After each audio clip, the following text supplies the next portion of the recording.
आज हम बात करने वाले हैं जैन धर्म के पहले तीर्थंकर आदिनाथ की, जिन्हें ऋषभनाथ भी कहा जाता है। उनकी कहानी कमाल की है। एक ऐसी कहानी जो हमें बताती है कि कैसे सभ्यता की शुरुआत हुई और साथ ही आध्यात्मिक मुक्ति का रास्ता कैसे मिला। दोनों बातें एक ही कहानी में। तो एक सवाल मन में आता है ना? क्या ऐसा हो सकता है कि कोई एक ही इंसान, एक ही गुरु हमें दुनिया बसाना भी सिखाए और फिर उसी दुनिया से बाहर निकलने का मतलब मोक्ष का रास्ता भी दिखाए?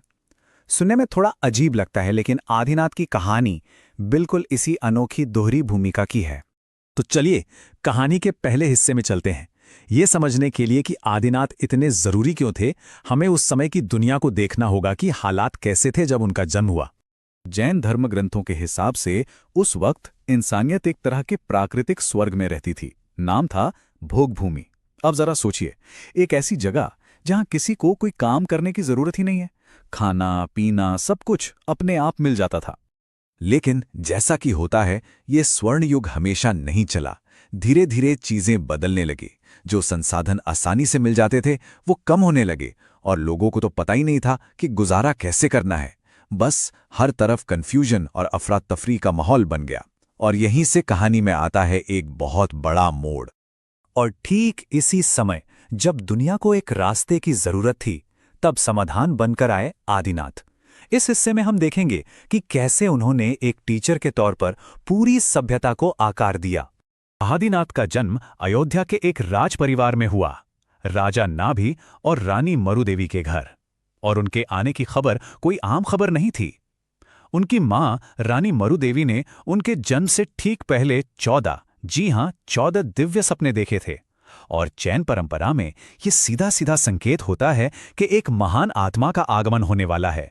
तो आदिनाथ ने ही लोगों को वो हुनर सिखाए जो एक समाज को समाज बनाते हैं। उन्होंने सिखाया कि खेती कैसे करें ताकि खाने की कमी ना हो, व्यापार कैसे करें ताकि सबकी जरूरतें पूरी हों, अरे यहां तक कि लिखना पढ़ना भी सिखाया। उन्होंने कुल 6 ऐसे जरूरी पेशे शुरू किए जिनसे लोग सिर्फ आप कह सकते हैं सरवाइव करने से आगे बढ़कर एक सभ्य जिंदगी जीना सीख पाए। और कमाल की बात यह है कि ये ज्ञान सिर्फ उन तक ही नहीं रहा। उनकी बेटी ब्राह्मी ने लिखने की कला सिखाई और इसी से ब्राह्मी लिपि का जन्म हुआ। और उनकी दूसरी बेटी सुंदरी ने गणित के नियम सिखाए। मतलब पूरा परिवार ही ज्ञान और संस्कृति का एक तरह से सेंटर बन गया। तो चलिए अब कहानी के उस मोड़ पर चलते हैं जहां सब कुछ बदल जाता है। अब हम आदिनाथ की दुनियावी कामयाबी से उनकी रूहानी खोज की तरफ बढ़ेंगे। सोचिए, एक राजा के तौर पर उन्होंने वो सब कुछ पा लिया था जो कोई भी इंसान सोच सकता था। ताकत, कामयाबी, एक फलता फूलता राज्य, सब कुछ था उनके पास। लेकिन कामयाबी के बिल्कुल शिखर पर पहुंचकर उन्हें एक बहुत गहरे सच का एहसास हुआ। उन्हें यह महसूस हुआ कि ये जितने भी दुनियावी सुख हैं, ये सारी ताकत, ये सारा धन, ये सब कुछ बस कुछ पल का है, टेम्पररी है। और बस यही एक एहसास उनके जीवन का सबसे बड़ा टर्निंग पॉइंट था। यहीं से वो एक बिल्कुल नए रास्ते पर निकल पड़े। और फिर उन्होंने वो कदम उठाया जिसकी किसी ने कल्पना भी नहीं की होगी। उन्होंने अपना पूरा राजपाट अपने बेटों को सौंपा और दीक्षा ले ली। मतलब सब कुछ त्याग कर एक तपस्वी बन गए। सोचिए, एक ताकतवर राजा अब सच की खोज में निकला एक विनम्र साधक बन गया था। अब हम उनकी रूहानी सफर की बात करेंगे। और ये कोई आसान सफर नहीं था। ये समझना जरूरी है कि वो ये सब करने वाले पहले इंसान थे। रास्ता दिखाने वाला कोई नहीं था। दीक्षा लेने के बाद आदिनाथ ने 1 दिन 2 दिन नहीं, पूरे 1 साल तक बिना कुछ खाए पिए तपस्या की। और ऐसा हुआ क्यों? क्योंकि उस समय लोगों को पता ही नहीं था कि किसी साधु को, किसी तपस्वी को भिक्षा कैसे देते हैं। इससे पता चलता है कि उनकी तपस्या कितनी कठोर थी। तो अगर उनकी यात्रा के बड़े पड़ावों को देखें तो सबसे पहले दीक्षा ली, सब कुछ त्यागा। फिर पूरे 1 साल के उपवास के बाद हस्तिनापुर में उन्हें पहली भिक्षा मिली, गन्ने के रस की। इसके बाद भी कई सालों तक उन्होंने कठोर ध्यान किया। और फिर वो पल आया।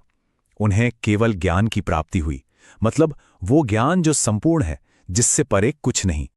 और जैसे ही उन्हें केवल ज्ञान मिला, वो तीर्थंकर बन गए। तीर्थंकर का मतलब ही है तीर्थ बनाने वाला, यानी वो जो दूसरों को इस दुनिया के भवसागर से पार जाने का रास्ता दिखाता है। और वो इस युग के सबसे पहले तीर्थंकर थे।